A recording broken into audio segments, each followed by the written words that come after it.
감사합니다. 오늘 은혜 받으실 하나님 말씀은 빌레몬서 1장 10절로 11절까지 말씀입니다. 빌레몬서 1장 10절에서 11절까지 말씀입니다. 우리 사모하는 마음을 가지고 우리 앞에 있는 화면을 참조하셔도 좋고요. 가지신 성경을 펼치셨으면 우리 함께 보시며 우리 한 목소리를 합독합시다. 시작. 갇힌 자 중에서 낳은 아들 오네시모를 위하여 내게 간구하노라. 그가 전에는 내게 무익하였으나 이제는 나와 내게 유익함으로. 그가 전에는 내게 무익하였으나 아멘. 큰일을 하셨어. 강조점을 주셨네요. 네, 우리 인사할까요? 하나님 사랑합시다. 내 이웃 사랑합시다. 아멘. 우리 선포합시다. 당신이 이 땅의 작은 예수입니다. 아멘. 괜찮아요. 그 말씀 많이 보려고 했습니다. 빌레몬서는 25절로 된 한 장밖에 되지 않는 바울의 서신 중에 하나입니다. 그러니까 오늘 말씀이 사실 빌레몬서를 통해 사도 바울이 우리에게 말해주고 싶은 복음의 핵심을 담고 있습니다. 길지 않은 내용이기 때문에 이 빌레몬서가 어떤 내용을 담고 있는지, 또 빌레몬서에 등장하는 사람들에 대해서 제가 잠시 말씀드리고 싶습니다. 빌레몬서는 사도 바울이 옥중에서 썼던 옥중 서신입니다. 로마 감옥에서 썼던 옥중 서신이에요. 근데 그 빌레몬서의 내용은 다른 게 아니라 사도 바울이 골로새 교회에서 지도자로 있는 빌레몬에게 서신을 보냅니다. 그 서신의 내용은 지금 자신이 옥중에서 만난 오네시모라는 청년이 있는데, 이 오네시모를 내가 그 골로새 교회로 보낼 테니 환영해줘, 받아줘 라는 내용이에요. 그래서 우리가 여기까지 보면 그게 이렇게 편지까지 할 일인가. 초대교회가 수용의 능력이 얼마나 컸어요. 이방인, 유색인, 나와 다른 자들 모두가 하나 되어 세워진 교회들이 안디옥 교회였고, 골로새 교회였고, 또 로마 교회였고, 고린도 교회 아닙니까? 이방 땅에 이방인들로 세워진. 그래서 그곳에 보내서 사도 바울과 함께 있던 오네시모를 환영하는 게 뭐가 어렵겠어요. 그런데 여기에 문제가 하나 있었습니다. 무엇이냐면 오네시모는 본래 빌레몬의 종이에요. 노예입니다. 빌레몬의 노예였던 오네시모가 빌레몬의 집에서 노예 생활을 하다가 빌레몬의 집에 있는 물건 하나를 탐하기 시작해요. 그리고 그것을 훔쳐서 도주합니다. 훔쳐서 도주했는데 황당한 것은 얘가 로마에서 또 감옥에 들어가요. 그러니까 여기에 대해서는 여러 말들이 있지만 어찌됐건 로마에서 사도 바울을 만난 이유는 옥중에서 만난 거거든요. 물론 자택연금을 하고 있었던 사도 바울이기에 오네시모가 옥에 들어간 건 아니야 라고 주장하는 신학자들도 있지만, 어찌됐건 지금 오네시모는 종이었는데 그 종이 도망을 간 것만으로도 죽임당해 마땅한데 주인의 물건을 가지고 도망갔어요. 그리고 그 주인이 빌레몬입니다. 그러니까 빌레몬 입장에서 오네시모는 아주 죽어 마땅한, 그때 그 상식으로 말하면 자신을 배신하고 도망간, 자신의 물건과 자신의 집에, 자신의 가문에 소중한 것을 훔쳐 달아난 종인 거예요. 그러니까 이게 지금의 상식에서야 사람과 사람 동등된 인격을 갖고 있지만, 그때 그 시절은 사람과 물건과 같은 개념이었기 때문에 사실 쉽지 않았던 것이죠. 그래서 사도 바울이 그 오네시모를 다시 빌레몬에게 돌려보내며 청한 글이에요. 따라오고 계시죠? 근데 여기 이제 사도 바울에 아주 이렇게 위트 있는 표현이 있습니다. 오늘 제목이 무익한 자가 유익한 자로 써놨는데, 이 오네시모란 이름의 뜻이 유익하다라는 뜻을 갖습니다. 그러니까 우리나라 말로 하면 유익이, 이익이 이렇게 부르면 돼요. 홍유익, 김이익 이런 이름인데, 지금 이 오네시모가 유익인데 모두에게 무익한 자로 살고 있었던 거예요. 그래서 이 무익한 자가 여기서 유익한 자가 됐어 라는 나름의 라임 섞인 사도 바울의 표현이에요. 이 표현이 빌레몬에서에 나오는 표현입니다. 그러니까 우리말로 이야기하면 유익이가 무익이었는데 유익이가 유익이가 됐다, 이런 표현이에요. 저는 재밌었어요. 여러분 아무도 재미없나 봐요. 아무튼 사도 바울은 나름 여기 개그를 섞은 거예요. 사도 바울의 개그. 유익이가 무익했는데 유익이가 됐다, 뭐 이런 표현입니다. 그래서 무익한 자가 유익한 자가 됐지, 이 얘기를 하고 있는 것입니다. 오늘 이 말씀에서 우리가 분명히 알아야 되는 복음의 핵심이 있어요. 사도 바울이 열세 서신은 복음에 대한 말씀을 전하고 있습니다. 그럼 도대체 빌레몬서는 복음에 어떤 걸 담고 있나, 도대체 복음이 뭐라고 선포하고 있나를 알아야 합니다. 여러분, 복음은 오늘 우리를 구원하는 힘이죠. 할렐루야. 복음은 예수 그리스도입니다. 할렐루야. 그런데 이 복음은 오늘 우리에게 아주 중요한 은혜들을 선사해요. 우리를 구원한다는 건 죽어도 천국만 간다는 이야기가 아니라 오늘 이 땅에 오늘 우리의 삶이 이전에는 무익했어요. 오늘 살아가는 자들에게도 무익한 자였고, 내가 좋아하는 자에게도 무익한 자였어요. 내 의도는 유익을 꿈꿨으나 오늘 죄로 인해 우리 인생이 죄로 물든 인생이 되어버린 이후엔 내 의도와 다르게 나를 사랑하는 자에게 유익한 자가 되고 싶었으나 무익한 자로 살아가게 되고, 정말 살아가겠노라, 열심히 살겠노라 결정한 나 스스로에게도 스스로가 무익한 자가 돼버리는 인생이 바로 죄인의 악순환입니다. 오네시모가 그래요. 오네시모가 종입니다. 종이면 이 종의 자리에서 좋은 주인을 만났으니 이곳에서 성실을 다해 살아내면 되지 않았을까요? 근데 이 종이 죄인입니다. 복음을 만나지 못하니 자기 나름의 좋은 결정이 무엇이었냐면 그 주인의 집에 좋은 물건을 훔쳐 달아나는 거예요. 그래서 종이 도둑놈이 됐고, 종이 도망자가 됐고, 또 로마로 도망가는데 그곳에서 또 잡혀서 죄수가 됩니다. 여러분, 이것이 우리 인생의 악순환이에요. 죄인의 악순환입니다. 무익한 삶이 계속 도는 거예요. 그런 우리에게 복음이 다가오셔서 하시는 일이 무엇이냐면 무익한 삶의 마침표를 찍으시고, 악순환의 마침표를 찍으시고, 유익한 인생으로, 선순환의 인생으로 살아가게 하시는 것입니다. 그래서 자신의 주인인 빌레몬에게 상처를 준 오네시모가 복음을 만나자 유익이가 되어 다시 나에게 내가 상처를 준 자 곁으로 돌아가겠다는 용기 있는 결정이 시작되는 것. 오늘 무익한 우리의 인생이 유익한 인생으로 변화되는 그것이 복음이 오늘 우리에게 선사하는 아주 중요한 핵심이자 능력이라는 것입니다. 사랑하는 성도, 복음을 사모하십시오. 오늘 우리가 예수 그리스도로 서면 오늘 우리의 인생에 나는 무익한 인생이 아니라 유익한 자가 되기 시작하는 것입니다. 나의 지혜와 나의 능력이 나를 유익한 자로 만드는 것이 아니라 복음이신 예수 그리스도께서 오늘 우리의 인생을 유익한 인생으로 변화시켜 가시는 거예요. 죄 지은 우리는 절대로 누군가의 유익이 되기 어려운 존재들이에요. 인류 역사가 그걸 증명하고 또 증명합니다. 그런 우리에게 하나님이 유익한 인생이 되는 복을 주기 원하세요. 여러분, 이건 진짜 사모해야 하는 것입니다. 나의 삶이, 내가 오늘 숨쉼이, 내가 오늘 이 땅에 살아있음이, 이 도시에 있음이, 이 도시의 복이 되고 내 주변에 복이 되고 내 많은 사람에게 이익이 되고 유익이 되는 인생으로 오늘 우리를 세우시기 원하시는 복음의 진수를 깨닫는 저와 여러분에게 주님의 이름으로 축원하고 부탁드립니다. 할렐루야. 우리 아들이 반복해서 썼던 11절 말씀 한번 같이 합독합시다. 시작. 그가 전에는 내게 무익하였으나 이제는 나와 내게 유익함으로. 아멘. 이것이 변화입니다. 할렐루야. 이 변화가 여러분 안에 있으셔야 합니다. 그래서 오늘 우리가 좀 이 유익한 자가 되었다는 것이 무엇인지를 조금 더 깊이 생각했으면 좋겠습니다. 여러분, 누군가에게 유익하다는 뜻입니다.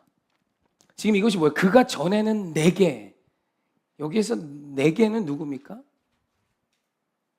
빌레몬이잖아요. 헷갈리지 않죠? 헷갈리지 않았으면 좋겠어요.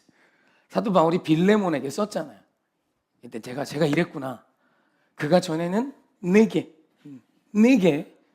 무익했어요. 빌레몬 너에게 무익했지. 그러나 이제는 나와 내게 유익해 라고 말해요. 여러분, 이게 굉장히 중요한 표현입니다. 무익한 자가 유익한 자가 됐다라는 이 표현을 이 말씀 전체로 보지 않고 무익이가 유익이가 됐다라고만 하면 대부분 우리나라는 복음을 통해 내가 잘 됐다는 해석을 합니다. 지금 사도 바울은 복음을 받아들인 오네시모가 유익한 자가 됐는데 그 유익하게 하는 대상이 자기 자신을 뛰어넘었어요. 복음은 당연히 오늘 우리의 인생을 유익하게 하죠. 할렐루야. 그런데 그걸 뛰어넘어 너와 내게, 나와 내게 유익한 자가 됐어 라는 선포예요. 그래서 여러분, 복음은 반드시 관계 회복으로 이어져야 돼요. 너와 내게 무익한 인생이 너와 내게 유익한 자가 되었다라는 선포예요. 복음을 만난 오네시모는 자기 스스로에게만 유익한 인생이 아니라 너와 나, 우리에게 유익한 인생이 됐어라는 선언입니다. 여러분, 이것이 관계 회복이에요. 복음은 관계 회복으로 이어져야 합니다. 오늘 내가 복음으로 살아가느냐의 증거는 여러분의 관계 안에서 반드시 증명되게 되어 있습니다. 오늘 이것을 좀 주목하고 싶습니다. 오늘 여러분은 내 주변에 너와 나에게, 우리에게 유익한 자로 살고 계십니까? 여러분, 우리가 믿는 예수 그리스도가 이 땅에 왜 오셨습니까? 우리의 죄의 문제를 해결해서 우리를 천국으로 인도하시기 오셨지, 맞는 말이지만 사실 천국은 죽어서 가는 천국만을 말씀하지 않으십니다. 하나님은 지금 이 땅에서의 하나님 나라 천국을 말씀하세요. 여러분, 오늘 지금 내가 천국을 누리기에 필요한 것은 억만금이 아닙니다. 관계 회복이에요. 여러분, 돈이 많고 적고가 오늘 우리 인생을 천국과 지옥으로 바꾸지 않습니다. 오늘 우리 인생의 대부분은 관계의 무너짐에 기인한 아픔에 뿌리를 둡니다. 우리 예수님께서 이 땅에 왜 오셨습니까? 죄로 인해 무너진, 스스로가 하나님이 되어 하나님을 대적했던 아담과 인류, 하나님과 원수된 관계를 가졌던 죄인인 우리를, 하나님과 나와의 관계를, 죄인과 심판자의 관계를 아버지와 아들의 관계로 바꿔주시기 오셨어요. 아빠와 딸의 관계로 바꿔주시기 위해 오셨어요. 예수님이 십자가에서 죽으신 이유는 관계 회복으로 다 설명이 됩니다. 우리 예수님은 깨어진 하나님과 우리의 관계를 회복시키시기 위해 오신 화목제물이세요. 할렐루야. 그게 내가 믿는 예수님이십니다. 그리고 또 하나, 우리 예수님은 나와 너의 관계를 회복하기 위해 오신 코너스톤이세요. 모퉁이 돌이십니다. 여러분, 건물이 지어져 갈 때 벽이 서로 같이 지어집니다. 근데 벽의 각도가 다르면 언젠가 부딪히죠. 여기서 사람은 늘 깨지고 부서집니다. 그래서 하나가 되지 못해요. 그런 그때 예수 그리스도께서 코너스톤이 되십니다. 모든 건물마다 모퉁이 돌이 있어요. 그 모퉁이 돌에서 다른 각도의 벽과 벽이 만나요. 다른 의견을 가진 벽과 벽이 만나요. 다른 생각을 가진 벽과 벽이 만나요. 그렇게 예수 그리스도라는 코너스톤 위에 하나로 지어져 가는 거예요. 그러니까 오늘 우리 예수님은 하나님과 나와의 관계를 회복시키시기 위해 오셨고, 우리 예수님은 나와 너의 관계를 회복시켜 주시기 위해 오셨어요. 복음은 관계 회복을 위해 오늘 우리에게 주어진 하나님의 은혜 중에 은혜요, 하나님 우리에게 주신 하나님의 사랑임을 믿어야 합니다. 그래서 사랑하는 성도님, 관계 회복하셔야 돼요. 복음을 통해 하나님과 나와의 관계가 회복되었다면 이제는 나와 너의 관계를 회복시키는 믿음의 사람이 되시길 주님의 이름으로 축원하고 부탁드립니다. 할렐루야.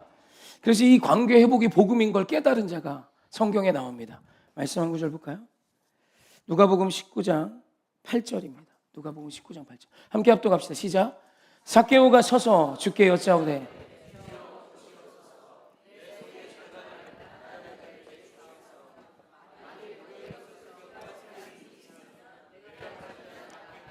아멘. 삭개오가 예수 그리스도를 만납니다. 복음을 만납니다. 그리고 그의 삶에 변화가 일어나요. 무의기가 유의기가 되는 순간이에요. 본래 삭개오는 누굽니까? 무의기입니다.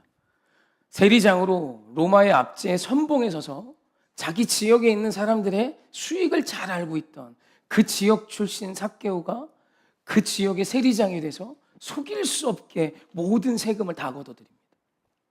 그리고 오늘 말씀을 보면 속여서 걷어들인 것도 있던 것 같아요. 그것이 로마의 방책이었다고 합니다. 로마는 각 지역마다 세리장을 세울 때 그 지역 출신들을 세웠답니다. 왜요? 로마인은 모르잖아요. 속이면. 어디서부터 어디까지가 제 땅이며 숨겨둔 돈이 어디까지 있는지. 그런데 그 지역 출신은 알잖아요. 게다가 삭개오는 키가 작습니다. 그래서 그 지역에서 놀림받고 그 지역에서 외톨이였다라고들 이야기해요. 그런 난쟁이 똥자루만한 삭개오를 그 지역 주민이 조롱했고, 삭개오는 이 땅에 대한 아픔이 있었죠. 기가 막힌 초이스입니다. 로마가 와서 그 키 작고 못나고 외톨이 삭개오를 세리장으로 잡아요. 이제 삭개오에게 권력이 주어졌습니다. 이제 본격적인 힘 있는 무의기가 되기 시작해요. 이제는 모든 동네 사람들의 소유를 빼앗아 로마에 바치고 그 수수료를 자기가 가자 거부가 됩니다. 그게 삭개오였습니다. 그 삭개오가 예수를 만나자 선택한 선택이 오늘이에요. 여러분, 복음을 만나서 우리는 부자 됐습니다, 이런 간증을 진짜 많이 듣습니다. 내가 예수 만나고 권세자가 됐습니다. 여러분, 그런 일이 있죠. 예수 그리스도 안에서 오늘 우리 하나님 우리를 거부가 되게도 하시고 권력자가 되게도 하시고 하나님의 거룩한 계획 안에 우리를 위대하게 사용하십니다. 그러나 아주 중요한 것은 우리 하나님이 우리에게 주시고자 원하시는 큰 은혜들은 모두에게, 나와 너에게 유익한 자가 되었을 때 허락하시는 은혜예요.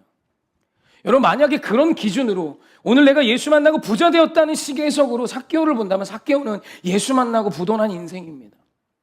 여러분, 삭개오가 내가 상처 줬던 사람들과의 관계 회복을 위해 이제 모두의 유익이가 되기 위해 지불한 가치가 얼마입니까? 삭개오는 복음을 만나고 깨달았습니다. 하나님이 나에게 주시고자 원하시는 선물은 하나님을 주시기 원하셨고, 둘째, 나에게 너를 주기 원하시는 것을 알았어요. 오늘 우리 예수님은 오늘 우리에게 하나님을 선물로 주기 원하세요. 그것이 관계 회복의 힘입니다. 하나님은 당신에게 하나님을 주기 원하세요. 그리고 우리 예수님은 당신에게, 내게 주신 내 주변에 너와 우리를 주기 원하세요. 이것이 하나님의 두 번째 선물입니다. 삭개오는 이걸 알았어요. 그래서 자신의 소유의 절반을 가난한 자에게 나눠줍니다. 이러지 않아도 되잖아요. 자신의 소유의 절반을 가난한 자에게 나눠주지 않아도 되잖아요. 근데 본인이 그들을 위해 자신의 소유의 절반을 나눠줍니다. 이제 반토막 났습니다. 그리고 속여서 빼앗은 것이 있다면 4배로 갚아주겠답니다. 제가 예전에 노가다 할 때 실내 인테리어에서 막 학비 벌 때 400만 원을 못 받았었습니다. 이 사람들이 돈 안 주고 감옥 가더라고요. 아주 바람직한 사람들. 아니, 세상에 23살짜리 400만 원을 안 주고 감옥 가면 어떡해. 그렇다고 제가 쫓아가서 먹살을 잡을 수도 없잖아요. 아쉬운 대로 지나갔죠. 그러다가 100만 원을 줬어요. 한 6개월쯤 지나고. 근데 사람 심리가 너무 웃긴 게 뭔지 알아요? 400을 받아야 되는데 안 준다 그랬다가 6개월 지나고 100만 원 주니까 고마워. 마음이 좀 풀려. 근데 진짜 기도로 작정하고 저 사업장이 아주 그냥 갈기갈기 찢겨지길 기도할까 하다가 바쁜 와중에 못했지만, 아니 400을 내가 받아야 되는데 6개월 뒤에 안 준다 그랬다가 100만 원 받으니까 마음이 풀려요. 여러분, 이렇게 있잖아요. 이게 남의 거 이렇게 돈 빌려가서 못 갚는다고 막 그러다가 원금 갚으면 관계 회복 될걸요? 이게 되게 웃긴 거예요. 고마워 이래요. 받은 사람 고마워. 받을 돈 받았는데 고마워 막 이게 됩니다. 굳이 4배로 안 줘도 되지 않아요?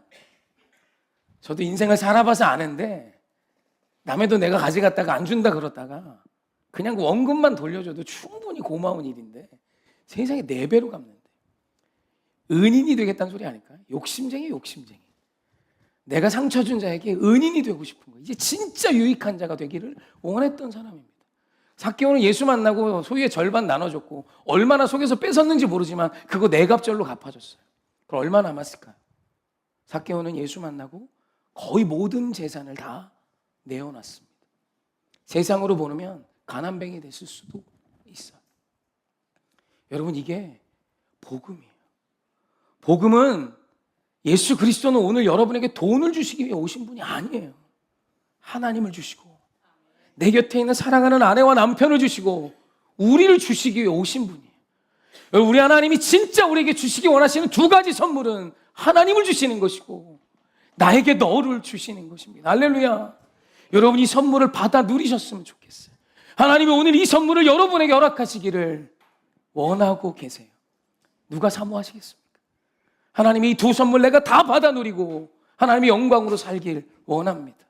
여러분, 예수 믿는다고요? 내가 능력자가 되지 않아요. 저도 복음 만나고 제가 대단한 인생이 되지 않았어요. 하지만 내가 없는 걸 가진 사람들을 붙여주셨어요. 내가 없는 걸 가진 사람들을 주시더라고요. 내가 돈이 없을 때 나에게 돈을 주는 사람을 붙여주셨고, 저희 집에 홍삼이 이만큼 있어요. 매일 빨아먹고 삽니다. 제 몸이 좀 아프고 바람 불고 그러면 막 홍삼 갖다 주세요. 제 목이 쉬면 그거 먹으라고 막 용각산 꿀 있어요. 꿀 엄청 있어요. 맨날 뿌리고 말고 이게 당인 수치가 너무 올라가요. 그럼 달아갖고 내 뿌려 되니까. 저는 없어요. 그거 아예 안 삽니다. 목이 아무리 아파도 저는 병원도 잘 안 가요. 근데 알고 다 주세요. 때때마다 도라지 오지 뭐 오지. 여러분이 오해교회 지금 리모델링 중이잖아요. 제가 못해요. 하나님의 놀라운 은혜 속에 함께하게 붙여주신 여러분과 함께이기 때문에 이 일을 하고 있는 거 아니에요. 할렐루야. 여러분, 저의 선물은 이 건물이 아니에요. 하나님이 내게 주시기 원하시는 건 이 세상의 그 유형면의 무엇이 아니라 바로 여러분이셨어요. 여러분 혹시 그 뽀로로 아십니까? 뽀로로? 뽀로로라고, 지금은 이제 저희 아이들이 안 보는데 저는 거의 뽀로로를 매일 보며 살았었습니다. 그 아이는 이런 노래를 합니다. 노는 게 제일 좋아. 친구들 모여라. 언제나 즐거워. 개구쟁이 뽀로로 이렇게 노래하는 애인데 아시죠? 우리나라 국산 만화. 여러분, 뽀로로가 그 만화의 주인공이에요. 얘가 굉장히 중요한 복음의 사람입니다. 집에 가서 다시 한번 보세요. 여러분, 뽀로로는 쥐뿔도 없습니다. 진짜 아무것도 없는 애예요. 펭귄이고요. 만화를 잘 보면 주인공인데 잘하는 게 없습니다. 안경 벗으면 겁나 못생겼고 안경빨로 사는 펭귄이에요. 아무것도 없습니다. 진짜 똑똑하지도 않고 뭐 대단한 멋도 없고 요리도 못하고 늘 부족해요. 너무 놀라운 건 힘도 없어요. 뽀로로 주변의 친구들이에요. 한번 가서 만화를 보시면 뽀로로가 외계인의 침략을 막아냅니다. 펭귄 주제. 뽀로로가 내 주변의 사람들을 막 구출해내요. 왜요? 뽀로로 혼자 한 게 아니라 뽀로로의 친구들이 강력합니다. 뽀로로 집에 같이 사는 애가 있어요. 크롱이라고. 얘 말도 잘 못합니다. 기분 나쁘면 크롱, 기분 좀 크롱 이런 애야. 막 그거밖에 크롱, 크롱 막 이런 애거든요. 여러분, 걔가 공룡이에요. 뽀로로하고 같이 논다고 같은 급수로 보시면 안 돼요. 크롱은 공룡이고 종이 티라노사우루스입니다. 뽀로로는 티라노사우루스와 함께 친구 먹는 애예요. 크롱이 화내면 다 정리됩니다. 그리고 얘는 노는 걸 좋아합니다. 그랬더니 성실한 아내 아이콘 포비가 곁에 있어요. 뽀로로 안녕. 그러면서 모든 일을 다 합니다. 사진 찍으면 내 사진 찍어주는 친구가 있고요. 머리가 안 좋습니다. 그랬더니 천재 에디가 곁에 있습니다. 여운데 얘는 비행기도 만들고 헬리콥터도 만들고 다 만듭니다. 그냥 뚝딱뚝딱 볼트너트 조이면 다 나와요. 능력 없는 이 친구 요리도 못합니다. 그때 요리조리 요리공주 루피가 곁에 있습니다. 루피가 밥 해줘요. 기가 막힌 반찬을 늘 해먹습니다. 그리고 어떤 신비한 힘이 없는 뽀로로 곁에 마법사 통통이가 있습니다. 모르세요? 이 걸작을? 집에 가서 보세요. 여러분, 뽀로로가 되셔야 돼요. 우리 하나님 우리를 뽀로로로 불러내고 계세요. 물론 그가 하나님을 인정하고 뭐 만화에서 그러진 않지만 우리 하나님이 우리에게 진짜 주시기 원하시는 너라는 존재가 얼마나 큰 힘인지는 담고 있는 만화입니다. 사랑하는 성도, 오늘 우리는 때로는 뽀로로 같을 수도 있어요. 다리도 짧고 못나고 안경 벗으면 못생겼고 힘도 없고 능도 없고 돈도 없고 찌질하고, 하지만 전능하신 하나님의 복음 아래 하나님은 하나님으로 우리에게 선물로 주셨고, 그리고 또 우리에게 나와 너 우리를 선물로 주십니다. 그리고 함께 살라 하시는 거예요. 함께 동행하라 하시는 것입니다. 그리고 이 시대 앞에 주님의 놀라운 증인으로 강력한 자로 살아내라는 것입니다. 할렐루야. 여러분이 관계의 문제 앞에 하나님께서 아주 중요한 표현을 하십니다. 천국에서 큰 자 비유예요. 여기에 나오는 공통점을 좀 찾아보십시오. 마태복음 18장 4절입니다. 함께 합독합시다. 시작. 그러므로 누구든지 6절입니다. 누구든지 나를 믿는 이 작은 자 중 하나를 실족하게 하면 차라리 연자 맷돌 그 목에 달려서 깊은 바다에 빠뜨려지는 것이 나으니라. 18장 10절 전반부입니다. 시작. 삼가 이 작은 자 중에 하나도 없인 여기지 말라. 14절입니다. 이와 같이 이 작은 자 중에 하나라도 잃은 것은 하늘에 계신 너희 아버지의 뜻이 아니니라. 아멘. 오늘 18장에 이런 표현이 계속 나옵니다. 여기서 공통적으로 나오는 표현이 뭐냐면 이라는 지시대명사입니다. 이 어린아이, 이 작은 자 중에 하나, 이 작은 자 중에 하나, 이 작은 자 중에 하나예요. 그러니까 오늘 오늘 저희가 본 이 말씀에 지시대명사가 나와요. 여러분, 지시대명사 이것 저것 아시죠? 이것과 저것은 꽤 다릅니다. 이것은 무엇을 의미합니까? 저것은요. 이 사람은, 저 사람. 이것, 이 사람이라는 뜻과 저것, 저 사람이라는 뜻에는 아주 틀린 차이가 있는데 그게 뭐냐면 거리예요. 거리. 그래서 이것 하면 여기 있는 겁니다. 내 앞에. 지근거리에 있는 게 이것. 이 사람 하면 멀리 있는 사람이 아니라 내 곁에 있는 사람이에요. 할렐루야. 그럼 저것은 멀리 있는 것. 저 사람은 저 멀리 있는 사람을 의미해요. 그래서 거리를 의미합니다. 지시대명사로 같은데 이것, 저것은 달라요. 이해되시죠?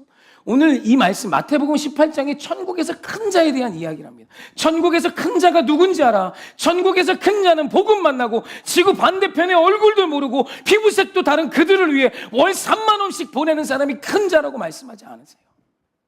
큰 사람, 천국에서 큰 사람은 오늘 너와 상관없는 정말 민족 복음화 너무너무너무 큰 너의 입에도 담기 어려운 큰 캐치프레이즈를 너의 입으로 선포하는 사람이라고 말씀하지 않으세요?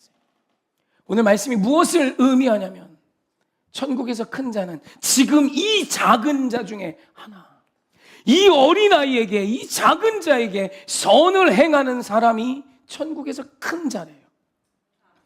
그래서 성경은 헷갈리지 않게 마태복음에서 이런 표현합니다. 25장 40절 말씀이에요. 함께 합독합시다. 시작. 임금이 대답하여 이르시되 내가 진실로 너에게 이르노니 너희가 여기 내 형제 중에 지극히 작은 자 하나에게 한 것이 곧 내게 한 것이니라 하시고. 아멘. 그냥 지극히 작은 자가 아닙니다. 여기 내 형제 중에 지극히 작은 자에게 한 것이 하나님께 한 거래요. 어디에 있는지 어떤 모습으로 사는지 만난 적도 없는 저기 어딘가에 있는 누군가에게 한 것이 하나님께 한 게 아니래요. 정확히 하셔야 됩니다. 여기 지금 네 곁에 있는 지극히 작은 한 사람에게 한 것이 나에게 한 거예요. 여러분, 복음이 오늘 우리에게 주는 아주 중요한 관계 회복은 지구 반대편의 누군가에게 월 3만 원을 보내는 게 아닙니다. 오늘 우리 하나님은 지금 여기 있는 한 형제와 함께 사는 자로 우리를 불러내시는 거예요. 여러분, 나에게 주신 하나님의 선물은 지금 여기 있는 그 사람이에요. 여러분, 천국에서 큰 자이기 원하십니까? 지금 여기 있는 자를 우습게 여기는 자는 절대로 예수 믿는 자 아니에요. 예수로 살아가는 자는 지금 여기 있는 이 어린아이를 존중하며 이 어린아이를 선대하며 이 어린아이를 안아주며 이 어린아이를 높여줄 수 있는 힘을 가진 자입니다. 여러분, 그렇게 교회가 교회로 세워지는 거예요. 그래서 오늘 미션이 있습니다. 혹시 남편하고 싸우셨습니까? 아내하고 싸우셨습니까? 남편이 좀 빨리 죽었으면 좋겠습니까?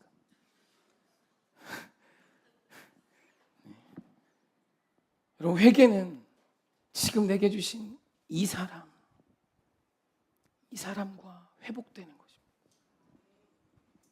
사랑하는 성도님, 내 남편을 많이 존경해 주세요. 내 아내를 많이 안아주세요. 여러분의 자녀 앞에 선한 자의 삶을 살아 보여주십시오. 여러분, 지금 옆에 있는 분들 한번 이렇게 우리 교회가 쑥스러움을 많이 타가지고 아직도 이렇게 서로 보고 인사하는 게 어색한데 이렇게라도 한번 보세요. 그 사람이 내게 주신 선물이에요. 그래서 이 인사를 해보고 싶습니다. 한번 해봅시다. 당신이 하나님이 내게 주신 선물이래요. 한번 시작. 당신이 하나님이 내게 주신 선물이래요. 아멘. 할렐루야. 여러분, 복음은요, 아픔이 끝나는 게 아닙니다. 내가 예수 만나고 나만 괜찮지, 그런 하나님 계시지 않아요. 제가 예수 만나니까 사랑하는 성도님의 기쁨이 제 기쁨이 됩니다. 진짜 풍성해요. 근데 반대로 사랑하는 성도님의 아픔이 제 아픔이 됩니다. 그 또한 풍성합니다. 여러분, 슬픔은 나쁜 게 아닙니다. 하나님이 오늘 우리 인생에 주신 이 모든 것이 때로는 쓴맛도 우리 인생의 깊은 맛이 될 때가 있어요. 오늘 내게 주신 그 사람과 함께 우리 하나님의 나라를 이곳에서 써내려 가십시다. 복음은 관계 회복이에요. 오늘 설교가 이해가 안 되시면 집에 가서 뽀로로를 시청하시길 부탁드리고, 노는 게 제일 좋은 뽀로로가 우주도 가고 온 세계를 날아다니며 많은 자를 구원할 수 있었던 힘은 자기 혼자 했던 것이 아닙니다. 어느 날 갑자기 나에게 하늘에서 찡하고 힘이 와서 뒤뚱뒤뚱 걸었던 펭귄이 대단한 능력자가 돼서 악당을 처치했던 것이 아니라 이미 내게 주신 그 사람들과 하나 되어 영광스러운 일들을 했던 것입니다. 사랑하는 지금 하나님이 당신 곁에 선물을 주셨어요. 여러분, 복음으로 사랑하며 사십시다. 복음으로 내 삶에 어려움이 있을 때 기도 요청하세요. 제가 여러분의 친구이고 싶고요. 하나님이 우리의 이 함께 합심한 기도를 통해 역사하실 줄 믿습니다. 하나님 그렇게 일하시는 분이세요. 할렐루야. 아멘. 이 얘기라고 마치고 싶습니다. 지지난주 같습니다. 지지난주에 전에 있던 전도사 사역을 하던 교회에서 정말 힘이 되셨던 한 여선생님한테 갑자기 연락이 왔습니다. 목사님 잘 지내요? 아우 반가워요. 얼마만이야? 그 다음 한 말이 나 할 말 있어요. 뭔데? 일단 이상했습니다. 나 아파요 였어요.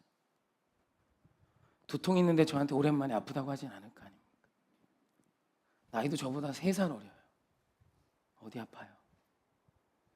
저 암이래요.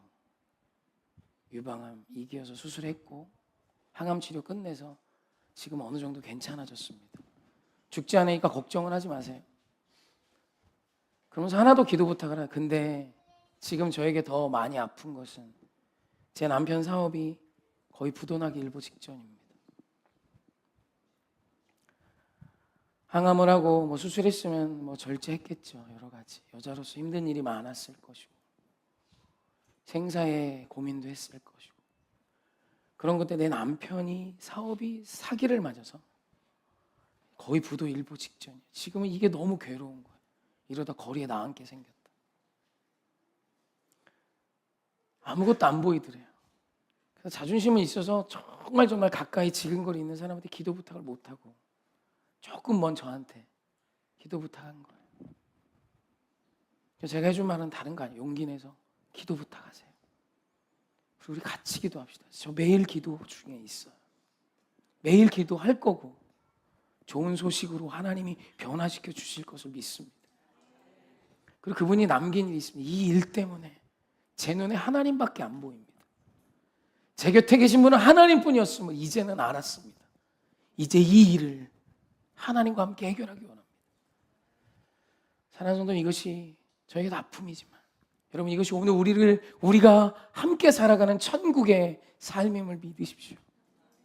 사랑하는 성도는 우리 유익한 자로 서십시다. 나와 너에게도 유익한 한 사람, 무익했던 나의 인생의 마침표를 복음으로 찍고 이제는 나와 너와 우리에게 이 도시에서도 유익한 자로서는 저와 여러분이셨으면 좋겠습니다. 우리 시흥 땅을 위해서도 기도하십시다. 이 땅을 비난하고 비판하는 자로 서지 마시고 이 나라를 비난하고 비판하는 자로만 서지 마시고 이제는 이 나라를 위하여 이 지역을 위하여 이 도시를 위하여 쓰임받는 유익한 자가 되어주시길 주님의 이름으로 축원하고 부탁드립니다. 아멘, 아멘, 아멘. 우리 거친 길이를 걸어갈 때도 한 번 더 같이 찬양하시고 이 찬양의 고백 속에 오늘 말씀 붙들고 같이 기도했으면 좋겠습니다. 우리 1절 2절하고 함께 기도 한번 마칩니다.